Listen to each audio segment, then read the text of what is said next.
This channel's content is strictly for educational and informational purpose and does not endorse or promote any form of violence, harm, illegal activities, self-injuries and communal disharmony. এই মুহূর্তে সরাসরি রাজভবনের দিকে নজর রাখতে হচ্ছে। রাজ্যপালের সঙ্গে সাক্ষাতের পর কি বলছেন শুভেন্দু অধিকারী? জুডিশিয়ারি বেঁচে আছে বলে কেষ্ট মণ্ডলের মতো, কেজরিওয়াল, হেমন্ত সোরেনের মতো ডাকাতেরা জেলের ভিতরে আছে। তাই জুডিশিয়ারি বেঁচে আছে বলে আমি লড়াই করে আবার আজকে ভিকটিমদের নিয়ে রাজভবনে দেখা করে সাংবিধানিক প্রধানকে, ওনার ক্ষমতা খুব লিমিটেড আমি জানি, সংবিধানের ঘেরাটপের মধ্যে থাকতে হয়, উনি এক্সিকিউটর নয়, ইমপ্লিমেন্টিং অথরিটি হচ্ছে স্টেট গভর্নমেন্ট, আমরা জানি। কিন্তু কনস্টিটিউশনাল হেড তার কাছে সবাই আসেন। 11-র আগে মমতা ব্যানার্জিও সপ্তাহে সপ্তাহে আসতেন। গোপালকৃষ্ণ গান্ধী না থাকলে মমতা ব্যানার্জিকে ওই ক্যাডবেরি আর স্যান্ডউইচ খেয়ে অনশন ভাঙতে হতো না।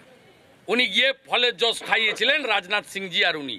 তা আমরা সেখানে এসে আমাদের কথা, আমাদের আবেদন, আমাদের তথ্য, প্রামাণ্য, যুক্তি এবং ভিকটিমদের মুখ থেকে যারা অ্যাকচুয়ালি আক্রান্ত তারা তাদের কথা বলেছি।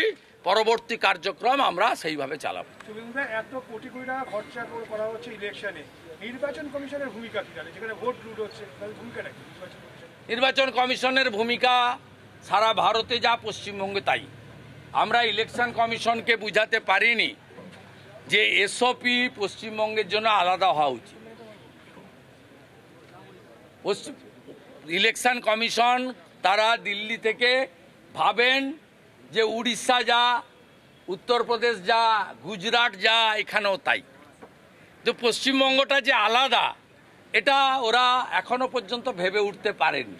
শুধু আমার মনে হয় শেষের দিকে ওনাদের মাথায় একটা কিছু এসেছিল যে 15 দিন সেন্ট্রাল ফোর্স রেখে দিই।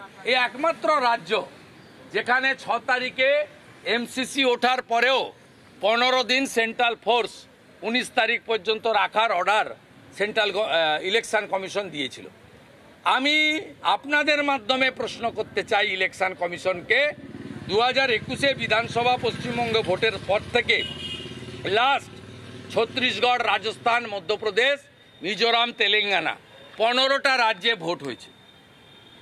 কোনো রাজ্যে এই ধরনের ঘটনা ঘটে? উড়িষ্যাতে বিজেডি 20 বছর শাসন করেছে। আজকে উড়িষ্যায় বিজেপি সরকার হয়েছে, 21টার মধ্যে 19টা সিট আমরা পেয়েছি। সেখানে একটা বিজেডি কর্মী বলতে পারবে যে বিজেপি, আমার উড়িষ্যা তো আমাদের গায়ে, আমার বাড়ি থেকে তো কার্যত ওয়াকিং ডিস্টেন্স, 40 মিনিটেই উড়িষ্যা বর্ডার। তা একজনও কেউ বলতে পারবেন না যে উড়িষ্যাতে বিরোধী দলের কর্মী আক্রান্ত হয়েছে।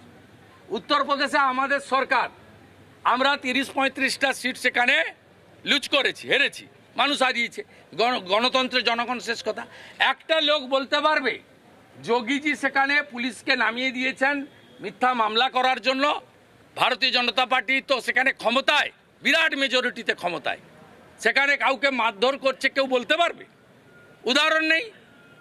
তাই পশ্চিমবঙ্গে এগুলো হচ্ছে যারা শাসক তারা এটা চান বলে, তারা বিরোধীদের নিঃশেষ করতে চান। এর জন্য যদি কেউ দায়ী হন, পুলিশ মন্ত্রী মমতা ব্যানার্জি দায়ী। এই কারণে 21 সালে 5 সদস্যের যে বিচারপতির বেঞ্চ হয়েছিল, তারা এনএইচআরসিকে ইনভেস্টিগেশন করতে দিয়েছিল। এনএইচআরসি রিপোর্টের 1 নম্বরে লিখেছিল তারা, পশ্চিমবঙ্গে আইনের শাসন চলে না, শাসকের আইন চলে।